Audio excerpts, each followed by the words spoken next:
నమస్కారం డాక్టర్ హరీష్ గారు. నమస్తే అండి. ఒక మనిషి జీవితాంతం అప్పుల్లో కూరుకుపోవడానికి గల ప్రధాన కారణాలు ఏంటి సార్ అసలు? అంటే కారణాలేంటి? అప్పుల్లోనే ఉండిపోతాడు ఒక మనిషి. కొంత ఫ్యామిలియల్ అప్పులొస్తాయి. హ్మ్. ఫాదర్ చేశాడు అప్పులు, కొంత ఎడ్యుకేషన్ కోసం అప్పులు చేశాడు. ఇలాగా వచ్చే అప్పులు వేరుంటే, చాలామంది ఈ రోజుల్లో అప్పులు పాలు కావడానికి గల కారణము, వాళ్ళకొచ్చిన ఇన్‌కమ్ ఎంత, వాళ్ళ ఎక్స్‌పెండిచర్ ఎంత అనే అంచనా లేకుండా అప్పు తీసుకోవడం. ఓకే.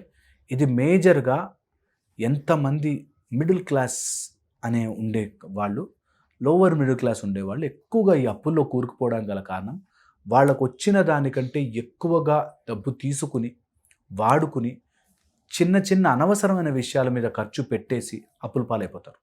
ఒక అబ్బాయి నాకు తెలుసు 22, 23 ఇయర్స్ ఉంటాయి. వాళ్ళ అక్క పెళ్ళి చాలా గ్రాండ్‌గా చేయాలండి, మా నాన్న కోరిక అని అప్పు చేశాడు. ఓకే.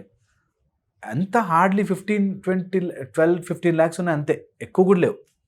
కానీ ఆ 12 లాక్స్ తీర్చడానికి ఏదో చేసి అక్కడి నుంచి ఎక్కడి నుంచో డబ్బులు తెచ్చి, ఇక్కడి నుంచి ఎక్కడి నుంచో డబ్బులు తెచ్చి, మళ్ళీ అవి పెట్టి, ఇవి పెట్టి, బంగారం పెట్టి చాలామంది అప్పుల పాలు కావడానికి గల కారణం, ఏ డబ్బుని ఎక్కడ ఎలా వాడాలో, ఎలా తీసుకురావాలో తెలియక ఎంత కన్‌ఫ్యూజ్ అయిపోయి అప్పులు చేస్తారు.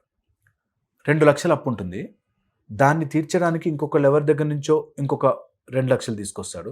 ఇప్పుడు ఈ 2,00,000 తీరలేదు, అవి తీరలేదు, 4 అయ్యాయి. 4ని ఈఎంఐ కట్టుకోలేక లోన్ అప్లై చేస్తారు. ఆ లోన్ కాస్త 24%, 30% లోన్ అయిపోతుంది. అది తీర్చడం కోసం ఇంకోటేదో వస్తుంది. ఈ మధ్యలో మళ్ళీ హెల్త్ ప్రాబ్లమ్స్ వస్తాయి. ఇలాగ లోపలికి కూరుకుపోయి 15, 20 లాక్స్ దగ్గర మొదలుపెట్టి కోట్లలోకి మారిపోయే బ్యాచ్ ఉంటారు. వీళ్ళు చూస్తూ చూస్తూ కళ్ళారా, అరే అది వచ్చింది, ఇది తీర్చేద్దాము, ఆ చిట్ అక్కడి నుంచి వస్తుంది, ఇందులో కట్టేద్దాము అన్న దాంట్లో మళ్ళీ ఇంకో ఖర్చు వస్తుంది. అది తీరదు, ఈ చిట్ అమౌంట్ పోయింది, అక్కడ మంత్లీ కడుతూ ఉండాలి. ఇలాగ they do unnecessary manipulation of money చేయడం వల్ల అప్పుల పాలైపోతారు. ఇది ఎంతమంది రిలేట్ అవుతారో, నాతో ఎంతమంది వచ్చి చెప్తారో, అక్కడి నుంచి వచ్చాయండి కానీ అప్పుడు ఏదో పని పడింది, స్కూల్ ఫీజులు వచ్చాయి, తర్వాత మా పిల్లల కోసం చేశాను, అప్పుల పాలైపోతారు. సెకండ్ కేటగిరీ ఉంటారు. వీళ్ళు అతిగా ఎక్కువ డబ్బులు వచ్చేస్తాయి అనే దాంట్లో అప్పుల పాలైపోతారు. లైక్ బెట్టింగ్ యాప్స్, లైక్ ఎవరో ఈ పేకాటలు ఆడ్డాలు, లేకపోతే మన బయట నార్మల్ క్రికెట్ బెట్టింగ్స్, తర్వాత ఇందులో పెడితే ఎక్కువ డబ్బులు వచ్చేస్తాయి, ఇప్పుడు ఈ మల్టీ లెవెల్ మార్కెటింగ్స్, ఇలాంటి వాటిల్లో పడి అప్పుల పాలైపోతారు.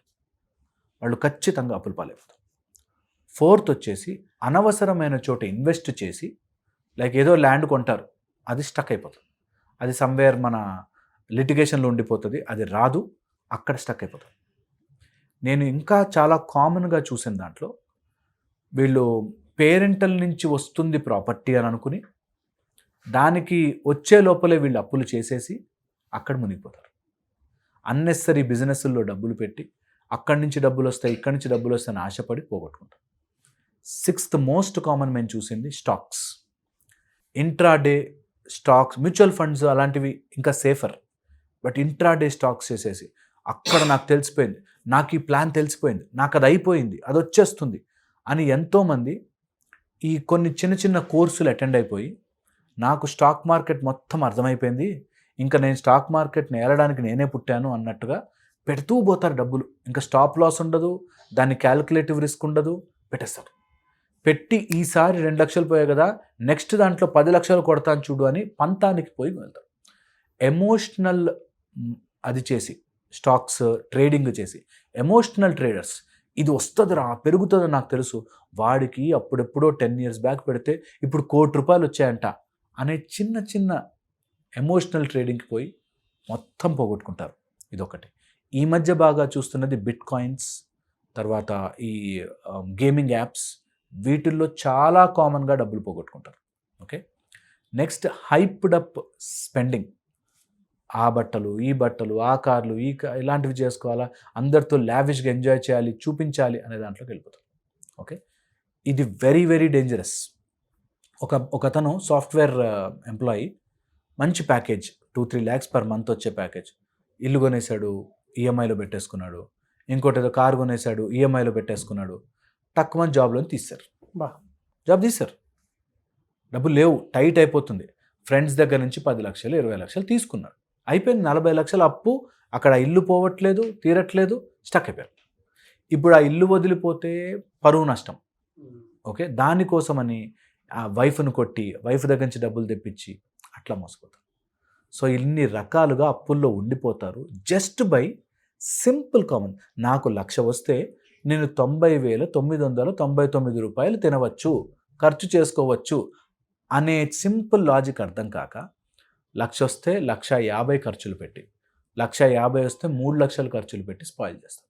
దీన్ని మసాలా యాడ్ చేస్తూ ఎమోషనల్ ఇన్స్టెబిలిటీ అవ్వడం కోసం, ఎమోషనల్గా ఫూలిష్ అవ్వడం కోసం రిలేషన్షిప్ ప్రాబ్లమ్స్ తెచ్చుకుని వేరే రిలేషన్షిప్స్లోకి వచ్చుకుని ఇలాగ రకరకాలుగా మారుస్తారు. సో ఇది very very essential that unnecessary విషయాల మీద డబ్బు స్పెండ్ చేయడం లాంటివి చెయ్యకూడదు. ఓకే, ఇలా చేయడం వల్ల అక్కడి నుంచి డబ్బు తెచ్చి ఇక్కడ కట్టేస్తా, ఇక్కడి నుంచి తెచ్చి అక్కడ కట్టేస్తా, అక్కడి నుంచి లోన్ తీసుకుని ఇలా తీర్చేస్తా, ఇందులో ఇలా మల్టిపుల్ ట్రాన్సాక్షన్స్ చేయకపోతే అప్పుల్లోనే ఉండిపోతారు. ఈరోజు ఎవరైనా అప్పుల్లో ఉంటే మీరు ఇంకా కొత్త అప్పు చెయ్యకండి. ఆ కొత్త అప్పుని మీరు అలా తీర్చేద్దాం ఇలా తీర్చేద్దాం అని ఊహాగానాలు చెయ్యకండి. అప్పు ఎప్పుడూ డేంజరసే. అప్పు నీకు హెల్ప్ చేయకపోతే వేస్ట్ అయిపోతుంది డబ్బు, నువ్వు ఎప్పటికీ బయటకు రాలేవు. అందుకోసం ప్లాన్ వేసుకోండి, కొన్ని కట్టలేనివి చెప్పేయండి, వాళ్ళకి సారీ చెప్పేయండి, లేదా ఏదైనా ఇల్లు కానీ ఏదైనా ఉంటే అది క్లియర్ చేసేసేయండి. అప్పుడు డబ్బు మిగలడం స్టార్ట్ అవుతుంది. లేకపోతే ఉన్నది పోతుంది, తర్వాత మనం సంపాదించింది పోతుంది, అన్నీ పోతాయి. సో అప్పు ఎప్పుడు నిరంతరంగా నీ లైఫ్లో ఉంది అంటే నువ్వు ఎక్కడో కూర్చుని లెక్కలు అన్నీ ఊహాగాన లెక్కలు వేస్తున్నావు. నీకు డైరెక్ట్గా డబ్బు లేకపోతే చెయ్యొద్దు. ఒక ఆయన ఒక పొలం ఉంది అని నమ్ముకుని అక్కడెక్కడో పొలం ఉంది అది అమ్మితే తీర్చేయచ్చు అని ఇక్కడ అప్పులు చేసేసి ఆ పొలం సేల్ అవ్వదు, ఇక్కడ అప్పులు వడ్డీ వడ్డీ వడ్డీ వడ్డీ పెరుగుతాయి. సో అలాంటి మిస్టేక్స్ చేస్తుంటారు. సో కేర్ఫుల్గా ఉండాలి. అన్నెసరీ చోట డబ్బు పెట్టకండి. అండ్ మేము ఎన్నిసార్లు చెప్తున్నా పెట్టి మోసపోతాం. సో జాగ్రత్తగా ఉండండి. చాలా మంది క్లాసెస్ అడుగుతూ ఉన్నారు. యా, సో ఎప్పుడుండే అవకాశం ఉంటుంది? కౌళ్ళ సూర్య సాధన మనకి August 1 నుంచి స్టార్ట్ అవుతుంది. 1 నుంచి 5 వరకు మార్నింగ్ ఉంటుంది, ఆన్లైన్ ఉంటుంది, జూమ్లో ఉంటుంది. 6 AM to 7 AM ఉంటుంది. ఇంట్రెస్ట్ ఉన్నవాళ్ళు కింద ఫోన్ నెంబర్ ఇస్తారు మన వాళ్ళు, ఫోన్ చేసి రిజిస్టర్ అవ్వచ్చు.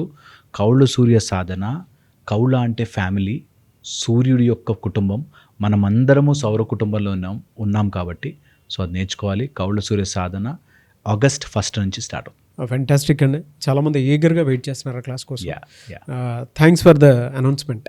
థ్యాంక్ యూ అండి.